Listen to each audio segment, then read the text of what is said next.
Hello, everyone. Hello, dear ones. This is Patricia again from Gratitude Prayer Board. It's a very special session for me tonight. It's the 12th of October, 2024, and I know that many of you are aware of the situation in the world right now. And I know that we spoke about having gratitude in all situations and being grateful in all situations, no matter what comes up on our beach. But it can be a challenge. And that's why I have written specifically to the mothers all over the world. And if you're not a mother, you've had a mother, you can relate to mothers who have had the gift of this wonderful creative process of bringing children into the world. And it's definitely never been in a mother's desire to have the children, her children or others, maimed or harmed. Yeah, it's not that simple, but if we all would bind together in a collective consciousness of gratitude for what we have, instead of looking out of fear for what we want to control, our world would be a better place. And we have a beautiful world. We're all very blessed to be able to be here. So let me just hold up my first, you all know it. Those of you who are new, this is my beautiful amethyst, natural shape. I'll show you. It's a beautiful stone. And this is the one that I use to say thank you to God. God in everything, God in me, God in you. For the gift to be able to be grateful. For the gift of gratitude. That's something very innately human, that we can be grateful for things, even during challenging times. Yeah, and then I would also like to, speaking about humanity, I would like to show you this one. I've been using this also for years. It looks like a piece of clay, right? It's it's really just kind of a piece of hard, smooth rock that I hold in my hands because it feels like I could form it. It's not clay, but it feels like I have the ability to form what I have in my hands. And I use that to give thanks for the ability to be able to bring things into my life, for the ability to be able to form what happens, the manifestations of my life, what I attract and bring to me. Yeah, that's what I use for that. And I am a writer. So for me, it's very important to have studied all kinds of holy texts and all kinds of cultural writings and the things that cultures and nations build their cultures upon, right? And so this is the first one that I would like to hold up. I don't know if you can see that. It looks like, it sort of looks, well, it used to for me, I can't see it. It looks like a mountain range with a lot of old ancient faces all in a row. And I love to use this one to say thank you for all the prophets, all of the mystics, all of the clerical, all of the people who have felt inspired to give humanity inspiration and directions toward the right way, the right thoughts. So I thank God for all of the prophets and all of those people who have left us with wonderful ancient and holy texts. And if it's the Vedas or the Upanishads, if it's the Quran or the Torah, if it's the Bible, the Old or the New Testament, there are so many other beautiful holy texts. But I want to emphasize that I give thanks. I use this scarab, but because it has this kind of hieroglyphic stuff on it.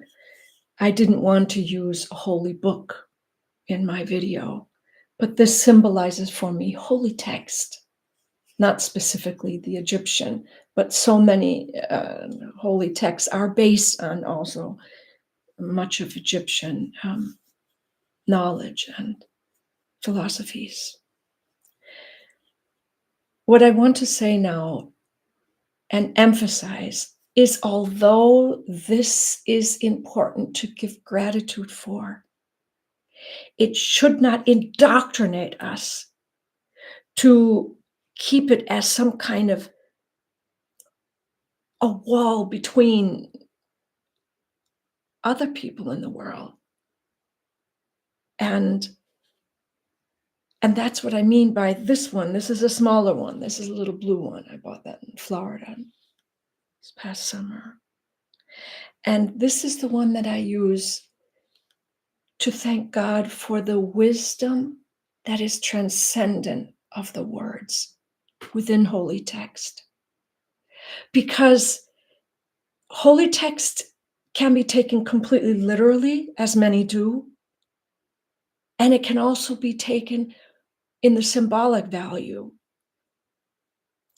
It's a fine line. And that's another thing that I very much value are the languages, the many different languages.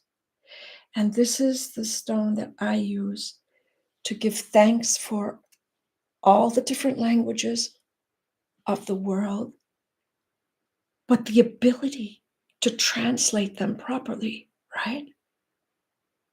In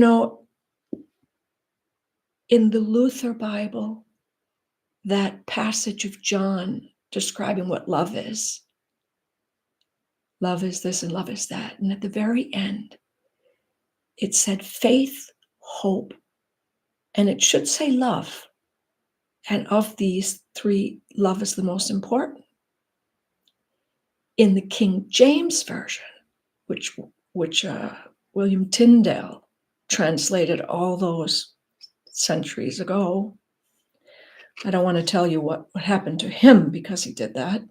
I won't mention that on my YouTube gratitude prayer board video, but look it up. What happened to this poor man who translated the Bible into English? In the King James Version, that exact word says charity. It says charity. But charity is a totally different thing than love. Love is a power. Love is an energetic power. You feel it. And charity is an action of giving to institutions or people or churches, monetary or time and talent. But love is a different word. And I'm very emphatic about that.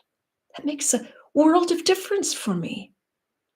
That the one is using the word love, which I think all of us can relate to, and the other is speaking about charity, which is a good thing, but it's not completely understandable, right? So I think that this is one that my mom gave me a long time ago. It's a butterfly. She thought it was nice. It's a pin. I rarely used it, but I used it on my prayer board. And I love to say thank you for the ability to transcend to what holy text might mean with its implications of unconditional love. Look for the messages which bring us together and not keep us apart. Not this Old Testament ideology of an eye for an eye and a tooth for a tooth. I mean, look at where that's brought us.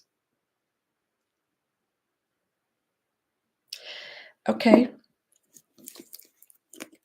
Gratitude is sometimes a discipline, right? So I'm exercising that right now. And I hope you appreciate that. And I hope that there are many mothers out there who can appreciate the fact that it sometimes requires a lot of discipline to be grateful in all situations, including when the children are ill or when bad grades are brought home, or, it's not easy to be a mom.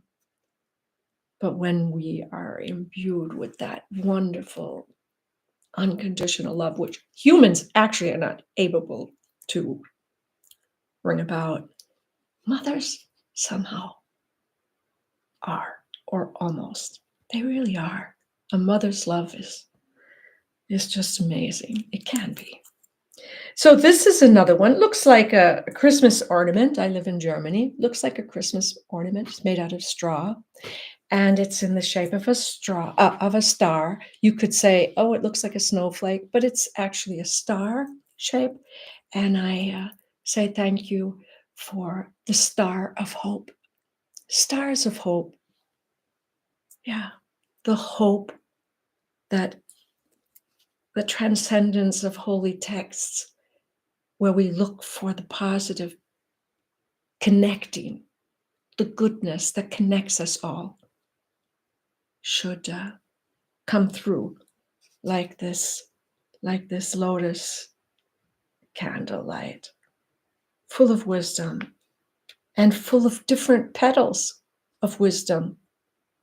The source of light is the same.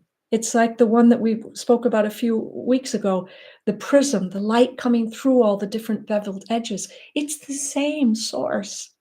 It's just a different perspective, right? Should never be the reason for the carnage. Okay, I'm not speaking about that on this channel, but you know what I mean. Okay, my dear ones, I didn't put a lot on my board today because I want and try to have gratitude in my heart, but I admit it, I feel burdened, but I'm focusing in on being grateful in all situations. And I always say thank you for the gift of life energy, which is, a Kundalini energy. This is like a really nice color, kind of the same color as my amethyst, the natural form. This is glass. And I always say thank you for that life energy within us, which transcends our normal situation, which comes from the bottom of the spinal cord all the way up into our brains. It's a process. Please look it up, the cerebral spinal fluid, the gift of Kundalini. Look it up. It's a really unbelievably important energy, right? And then I wanted to show you this one. This is carved out of soapstone. See these little dancing figures all together. So for me, that's a collective community. It's actually my intention for tonight is that we as a community, and specifically we as a community of mothers, young mothers with brand new babies, or older mothers with grandkids and adult children. We all have that in common. We want to nurture and protect. We want to give them the best that we can give. And that has nothing to do with oppression and the things that can harm our children at any age, right? So this is a very sweet and it's very more than plausible. We can do this. We can be this community when we're all joined together in this like-mindedness of gratitude, which can really transcend even the holy texts of whichever book you base your religion or beliefs on. There is but one goodness connecting all of us. And this is the stone, actually, that I thought I would only speak about after many videos. This is the one that I use, and you can see that it's always on my thumbnail picture. It's quartz. I think it's rosin quartz, and it's in the shape of a heart. You can see that. And I always thank God for the gift of collective consciousness. Collective, all of us together. And consciousness. What is consciousness? The metaphysicists still don't know what it means. You can listen to videos from Ian McGilchrist, who studied the brain and the hemispheres. You can listen to Rupert Sheldrake. There's so many who really have, Deepak Chopra, Wayne Dyer. There are so many who have a good feeling for it. Joe Dispenza and just Rupert Spira, and all of our prophets, Khalil Gibran, Rumi. Collective consciousness, dear ones. It's our human force. It's what will transform our world. We don't have to rely on these archaic measures of, you know what I want to say, but won't say it. I'll spell it. WARFARE, right? And every language understands it. It's not a difficult translation. We don't need to rely on that anymore. Let's connect. Let's join, not in some fairy tale desire, but in a real strong force of gratitude for our natural resources, for our God-given ability to be alive with life energy, and also special energy coiled up within ourselves that we can actually learn to use. If you get a brand new, really cool race car, you also have to read the instructions and understand really how to manage the engine and drive it, right? But we're not taking in consideration that our bodies, our hearts, and our minds, we have to discipline the proper use of this biological machinery, right? And I think that gratitude's an excellent tool to do that. So as I always like to finish up my videos, when we are grateful, dear ones, the byproduct which we are not able to bring to the table, we are able to bring gratitude. We are able to bring our life energy and our communities and our ability to take action and form the matter in our life and bring good things into our life. We are able to study holy texts and be transcendent in our thoughts that bring us together and not separate us, with stars of hope in the universe and in our hearts toward this uplifting and prophetic collective consciousness. And grace will be the byproduct. So this is a very special video for me. It's a call to action, my first real one. Let's join together.